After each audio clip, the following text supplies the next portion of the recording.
Allô, allô! J'arrive tout juste de voyage et comme je dis toujours qu'on peut apprendre dans toute situation, j'ai envie de te partager mon expérience de voyage en 5 leçons.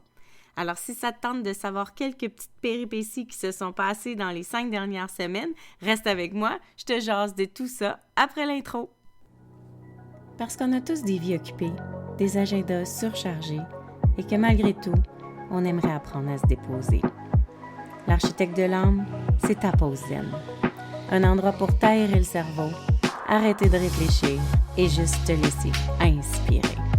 Un endroit pour toi, pour apprendre à sortir du mode cruise control qu'on a adopté et recommencer à cultiver la joie. Ensemble, on va se les remettre les deux mains sur le volant. Bienvenue dans l'architecte de l'âme. Bienvenue chez toi. Hello, hello, hello! Si tu me suis sur les réseaux sociaux, tu sais que je suis une passionnée de voyage et que j'en profite toujours quelque part en décembre, janvier, février pour m'évader de l'hiver. Cette année, je suis partie 5 semaines, un voyage pour découvrir l'Égypte. Et j'ai eu envie, à mon retour, de te faire un peu un résumé de mon expérience de voyage en 5 leçons. Parce que je prône qu'on apprend toujours quelque chose. On n'a pas besoin d'être à l'extérieur ou dans un cadre d'apprentissage officiel pour avoir des leçons de la vie. Et le voyage, c'est vraiment un incubateur spécial parce qu'on est déplacé de nos repères et ça nous fait vivre encore plus de changements, plus d'émotions, peut-être même un peu plus d'observation de soi-même. Et je trouve que c'est dans les voyages qu'on apprend vraiment qui l'on est, c'est quoi notre tempérament et si vraiment on agit et on vit en fonction de nos valeurs. Alors, bonne nouvelle, moi j'ai vu que j'avais un bon tempérament cette année, j'ai été capable de m'adapter au chaos, m'adapter au changement.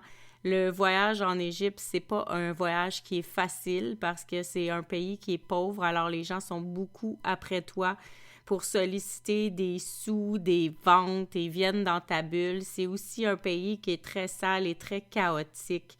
Beaucoup de bruit, beaucoup de klaxons, beaucoup de pollution. Tout se fait rare, bol de toilette, papier de toilette, nourriture comme on la connaît ici. Habitudes de vie comme on les connaît ici. Même la religion, elle est différente. Alors, on est vraiment hors de nos repères, hors zone de confort. Et je trouvais que c'était un excellent prétexte pour te parler de certaines réalisations ou certaines découvertes que j'ai faites sur la vie, sur moi et sur l'adaptation au changement et l'adaptation aussi à être en équipe avec les gens avec qui tu voyages. En l'occurrence, moi, j'ai voyagé avec mon conjoint. C'est pas nouveau pour moi, les pays un petit peu plus pauvres. L'année passée, j'ai fait un beau 7 semaines parcourir l'Afrique, surtout de la Tanzanie à l'Afrique du Sud. J'ai été aussi à l'île Maurice et ce sont des endroits qui sont tout aussi chaotiques. Donc, j'étais quand même préparée pour l'Égypte. Et c'est un voyage que je chérissais depuis ma tendre enfance. Alors, ma première leçon, ça a été vraiment de matérialiser le voyage de ses rêves. C'est possible, mais ça se peut que ça prenne du temps. Alors, matérialiser et de voir les pyramides, pour moi, c'était un grand rêve. Je rêvais à ça depuis que j'étais tout petite, là, 7-8 ans. J'avais un jeu où on devait associer les merveilles du monde avec les pays. Et il y avait l'Égypte et les pyramides. Et ça m'intéressait beaucoup. Et il y avait aussi ma marraine qui est égyptienne. Donc, ça venait réveiller encore plus ce rêve d'aller découvrir ses racines à elle, qui devenaient, par le fait qu'elle soit ma marraine, un peu des miennes. Et c'est quelque chose qui est intéressant aussi, l'Égypte, pas juste pour le pays, mais pour toute la culture de l'Égypte antique par rapport aux pharaons, les temples, les hiéroglyphes. C'était une portion de l'histoire qui m'intriguait beaucoup et que j'avais vraiment envie de découvrir. Et ça m'a remis 40 ans pour matérialiser ce rêve-là. Tu vois, j'avais 7-8 ans, ça m'a pris 40 ans. The Great Pyramid of Egypt, là, c'était partout sur tous mes tableaux de visualisation. J'ai même booké le voyage 3 fois. Avec des voyages organisés, avec des amis, par moi-même. Et à chaque fois, ça tombait à l'eau pour plusieurs raisons. Ça pouvait tomber à l'eau parce que j'avais pas finalement assez de sous, parce que le voyage devait être annulé, parce que je pouvais pas y aller. En tout cas, peu importe les raisons qu'il y avait à cette époque-là, quand ça tombait, j'étais certaine que c'était la bonne raison, une bonne justification. Pourquoi ça n'a pas fonctionné? Certes, il y a eu plusieurs peurs parce que j'avais peur de ne pas avoir les sous, parce que j'avais peur de ne pas être capable de me débrouiller dans ce type de pays-là. Peu importe, tout ce que je sais, c'est que ça n'a jamais quitté mon tableau de visualisation, ça n'a jamais quitté mes rêves. Je l'ai essayé de toutes sortes de façons.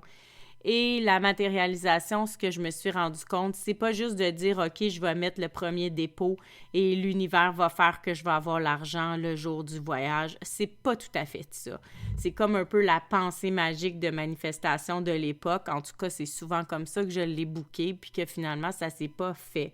C'est plus quand j'ai commencé à être consciente que je voulais y aller, que je voulais le matérialiser d'une façon plus sereine, plus sécure, plus conviviale et que je voulais choisir comment j'allais le vivre, que j'ai commencé à le mettre sur mon tableau de visualisation et aussi à faire les préparatifs, à me renseigner, à m'éduquer, à mettre l'argent de côté, à vouloir y aller une fois que j'allais avoir le cash dans les mains plutôt que d'y aller à crédit. En fait, ce que j'ai fait, c'est que pour pouvoir matérialiser, j'ai vaincu chacune des peurs qui me retenaient de le faire une à une. Je les ai confrontées, je les ai écoutées et finalement, en janvier dernier, je me suis ramassée aux grandes pyramides d'Égypte, à concrétiser mon rêve, à faire du chameau autour des pyramides, à visiter l'intérieur des pyramides et à apprendre finalement tout ce qui était l'histoire de l'Égypte antique. Alors non, c'est pas toujours facile de faire des choix, c'est pas toujours facile de matérialiser, mais ce que je veux que tu retiennes, en fait, ce que moi j'ai retenu de cette expérience, ma leçon numéro 1, c'est que matérialiser, contrairement à ce qui est popularisé, des fois, ça peut prendre du temps, mais il est jamais trop tard, parce que même après 40 ans, mon rêve s'est concrétisé et ça m'a fait autant plaisir que s'il s'était concrétisé dans l'année où je l'avais décidé. Autre leçon que j'ai apprise, c'est que exprimer sa divinité, être bold, être loud, être marginal, on dirait que c'est un peu plus facile en vacances, surtout dans un pays comme l'Égypte. J'avais pas de difficulté à m'habiller un peu différemment que je m'habille ici.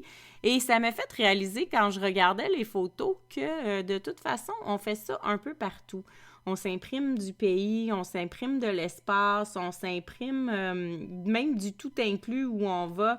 On se donne un style quand on va en voyage, en tout cas beaucoup plus les femmes que les hommes, je remarque. Et quand on revient à la maison, ça devient un petit peu effacé, tout ce qu'on a créé, tout ce qu'on a vécu. On n'a pas de misère à mettre nos beaux chapeaux, nos belles robes, nos beaux bijoux et briller de mille feux quand on ne connaît pas personne autour. Mais quand c'est le temps de revenir à la maison, on éteint tout ça. Et je me suis dit cette année, non, moi, j'ai pas envie d'éteindre ce que j'ai créé en voyage parce que je trouvais ça le fun de me promener avec mon chapeau, avec mes grandes robes de princesse. Je trouvais ça excitant d'afficher mes couleurs. Et chaque fois que je m'achetais une pièce de vêtement ou un bijou, je me questionnais vraiment, est-ce que je l'achète pour le porter ici ou est-ce que je vais vraiment le reporter à la maison? En fait, est-ce que je vais oser le porter à la maison? Et c'est ça qui motivait mes achats, c'est de me dire, est-ce que je peux être moi en tout temps? Est-ce que je peux, moi, me donner le droit de vibrer cette vibe-là de divinité, de magie, de force, de femme accomplie, même quand je vais être de retour à la maison. Parce que trop souvent, les colliers en coquillage qu'on s'est achetés en vacances, puis les bracelets en petits nœuds ou en cuirette avec des inscriptions bizarres ou les vêtements beaucoup trop flash qu'on a achetés dans les pays chauds, mais on serre ça dans le tiroir en se disant qu'on le mettra au prochain voyage, mais même au prochain voyage, on ne l'amène pas parce que quand on est de retour en ville, on n'est pas dans cette énergie-là. Alors moi, je me suis vraiment vue apprendre de ça parce que quand j'avais un foulard dans les mains avec des motifs de hiéroglyphes dorés, je me suis dit « OK, ici, il passe inaperçu, mais à la maison, je vais-tu être game de le porter? Si je me sens bien avec ce foulard-là ici, est-ce que je vais oser me sentir bien avec ce foulard-là à la maison? » Et la réponse, c'est oui. C'est oui parce que j'ai envie de vibrer qui je suis tout le temps, en toute authenticité. Alors, ça a été une belle leçon pour moi de me donner le droit de mettre des grandes robes même dans mon quotidien. De m'acheter une belle robe de chambre égyptienne qui brille de 1000 feux juste pour flâner dans le salon. D'oser mettre mes belles grandes robes quand je vais retourner au travail, au bureau. De me donner le droit d'être moi, de m'habiller comme j'ai envie de m'habiller. Des fois, mon chum, il regardait les vêtements que je regardais puis il disait « Ouais, tu vas-tu vraiment porter ça au travail? C'est le genre de truc qu'on porte ici, mais est-ce que ça sera pas trop coloré pour le bureau? » Mais ça sera pas trop coloré pour moi parce que c'est moi. Et au contraire, je trouve que si j'ose le reporter, c'est comme si je me replonge dans cette énergie et je garde ma belle vibe de vacances, de divinité. Et puis, finalement, c'est pas d'être bold ou d'être osé, c'est juste d'être soi. La troisième leçon que j'ai retenue, c'est une leçon que tu connais déjà. C'est quelque chose qu'on se fait dire tout le temps dans nos quotidiens. Ta vie d'aujourd'hui est le reflet de tes choix d'hier. C'est simple comme phrase, puis on l'entend souvent, puis je suis certaine que c'est pas la première fois que tu entends cette phrase-là. Mais ta vie d'aujourd'hui, c'est vraiment le reflet de tes choix du passé. De tous les chemins que tu as empruntés, de ta façon que tu as eue pour t'y adapter, de ta facilité à naviguer dans le brouillard et de ta foi à toujours garder l'espoir que la lumière va finir par jaillir. Peu importe qu'est-ce que tu traverses, peu importe qu'est-ce que tu convoites, c'est ton mindset qui va créer la beauté de demain. Parce que des hauts et des bas, il y en aura toujours. Il va toujours falloir s'adapter à quelque chose parce que tout est en changement constamment. Alors, c'est les concessions que tu sais faire au quotidien qui vont t'aider à être bien dans ton futur, dans ton demain. Puis des concessions, c'est pas toujours facile à faire. Tu sais, nous, en voyage, on avait un budget, on voulait voyager à petit budget, en sac à dos, dans des auberges de jeunesse pour sauver sur les coûts, pour pouvoir se payer plus d'activités et de visites. Mais à un moment donné, quand tu voyages à petit budget, il y a des auberges qui sont pas bien situées ou des B&B qui sont un peu à l'extérieur de la ville ou même un peu louches. Alors, il y a un soir, j'ai décidé que finalement, où on était, ça m'intéressait pas d'être là. Je voulais me rapprocher du centre pour pouvoir faire plus d'activités. C'est sûr que plus on se rapprochait de la ville, plus les hôtels étaient chers et moins d'auberges il y avait. Alors, il a fallu vraiment faire des concessions parce qu'on a dépassé notre budget pour la location de 3 nuits. Et ça n'a pas fait plaisir à mon conjoint. Mais à un moment donné, il faut savoir s'adapter aux changements aussi. Alors, on a vu notre capacité à naviguer, à faire des choix, à s'adapter, puis à faire des concessions intelligentes. Sur le coup, ça semblait pas intelligent de prendre une chambre un peu plus chère que notre budget, mais en même temps, on savait que l'Égypte, ça coûte pas si cher, puis qu'on allait être capable de se reprendre sur d'autres trucs. Et on allait être capable de respecter le budget qu'on s'était fixé. Puis en même temps, quand tu es en vacances, c'est important aussi un petit peu de se gâter. Alors, faire les concessions aujourd'hui pour un meilleur demain, ça a été pour nous quand même quelque chose de grand à vivre parce que sur le coup, mon conjoint n'était pas d'accord du tout de payer plus cher pour l'hôtel que j'avais décidé d'abandonner vers l'hôtel que j'avais décidé de choisir. Mais ça nous a donné un confort pour 3 jours, ça nous a donné une douche chaude, ça nous a donné une piscine pour se reposer, se baigner.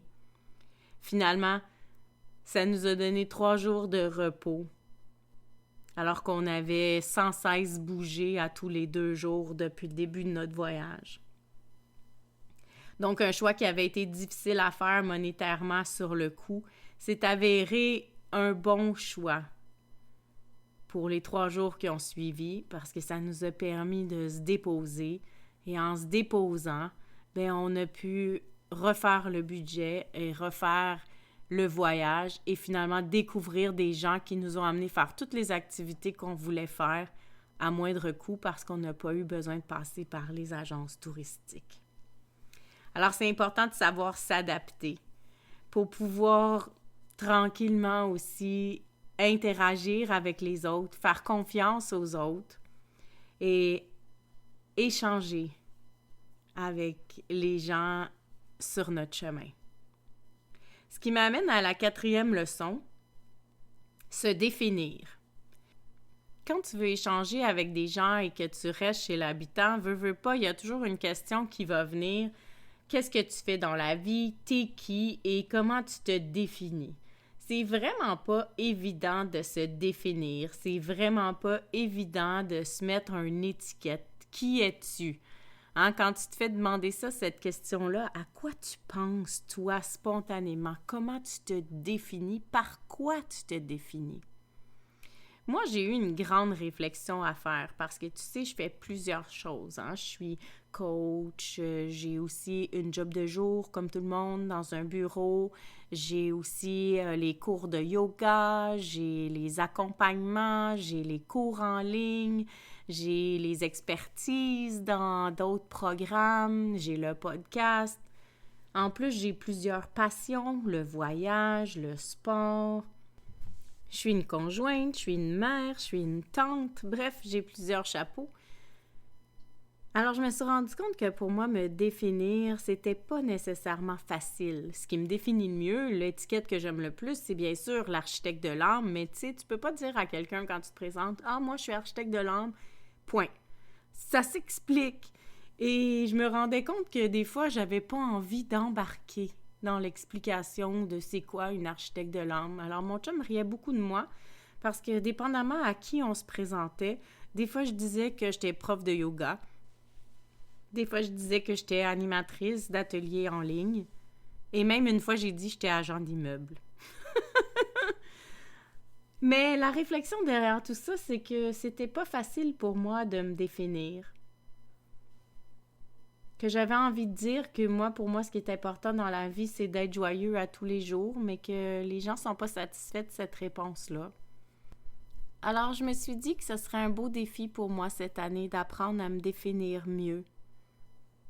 Parce que quand on me demande dans un contexte professionnel qu'est-ce que je fais et que je dis que je suis architecte de l'âme, ça passe bien. Mais à l'étranger, c'est pas tout le monde qui a du coaching en ligne autant qu'on en a ici, qui est intéressé par la croissance personnelle, l'éveil spirituel. Alors, il y a une belle réflexion pour moi à aller chercher dans cette leçon de se définir, de se mettre des étiquettes. Et je me suis rendu compte que je porte quelques étiquettes qui ne m'appartiennent plus. Et ça va être un beau travail à faire pour moi cette année. Et c'est grâce au voyage que j'ai appris ça, parce qu'on se présente à tous les jours ici aussi, mais j'avais pas mis le doigt dessus parce que j'étais dans un contexte confortable, parce que j'étais dans un contexte habituel avec des gens qui sont habitués d'entendre parler de ce que j'ai à dire. Est-ce que tu en as des étiquettes qui ne t'appartiennent plus? Est-ce que tu en portes des étiquettes, des définitions qui ne te conviennent pas, qui t'ont été nommé ou imposé par d'autres personnes, ta famille, ton éducation, des générations. Ça prend un peu de perspective pour être capable de sortir de nos comportements, pour être capable de voir comment on se définit. Comment on se définit versus comment on aimerait se définir, ou comment on pense qu'on se définit versus qu'est-ce qu'on dit réellement, avec les mots, avec les gestes, avec le regard. La perspective, ça, c'est mon mot fort depuis plusieurs années et ça a été une autre belle leçon. C'est la leçon numéro 5, la fois où je me suis trompée de maison. Je suis partie me promener dans les quartiers d'Alexandrie au nord de l'Égypte pour découvrir le quartier où ma marraine demeurait quand elle était toute petite. J'avais envie de découvrir sa ville, son secteur, j'avais son adresse et je voulais retrouver sa maison pour l'appeler, puis lui faire un vidéo live pour qu'on puisse lui montrer sa maison. Ça fait plus de 50 ans qu'elle a quitté le pays, alors je trouvais que ça pouvait être le fun de lui envoyer des photos de son école, de sa rue, de son quartier, de sa maison. Pour l'école, ça a super bien été, je l'ai trouvé tout de suite, mais pour sa maison, je me suis trompée de quartier. Alors, la première fois que je l'ai appelée, j'étais devant la mauvaise maison. Et j'étais un peu triste de ne pas avoir eu la bonne maison, mais en même temps, je me suis dit, wow, quel moment on a vécu de se promener dans un secteur non touristique, des endroits où on serait jamais allé si c'était pas d'essayer de chercher cette adresse-là de ma marraine. Pour moi, c'était vraiment un beau moment, une chasse au trésor dans la ville, une aventure, quelque chose d'extraordinaire qu'on n'aurait pas pu vivre autrement. Pour mon conjoint, c'était pas tout à fait ça. Tristesse, déception.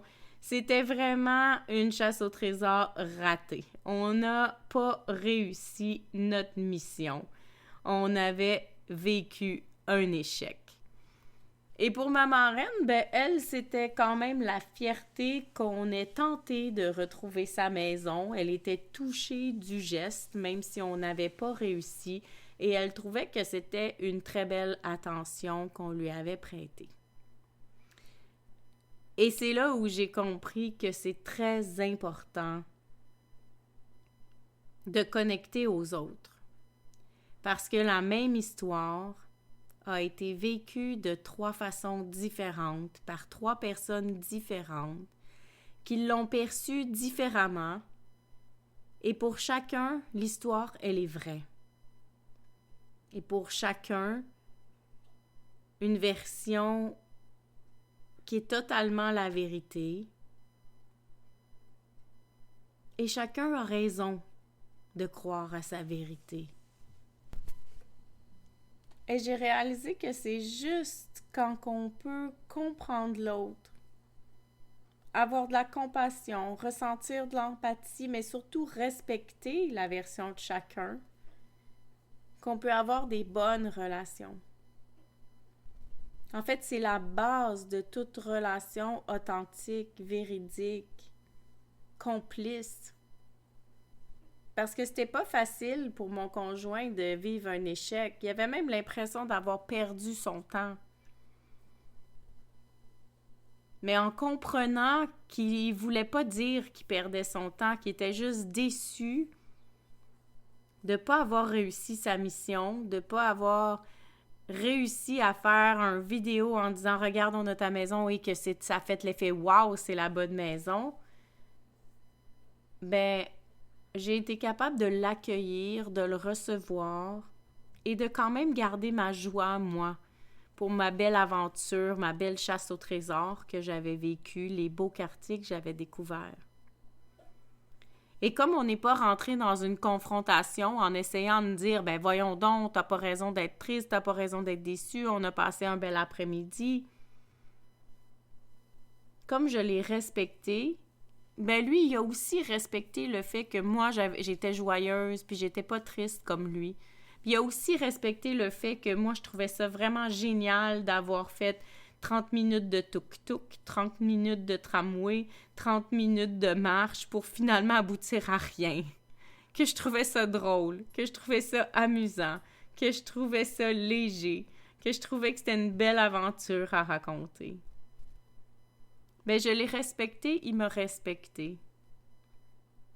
En un mot, on a été capable de prendre la hauteur, de la perspective sur la situation. Et si j'avais juste un truc à retenir de tout mon voyage, ce serait ce mot-là.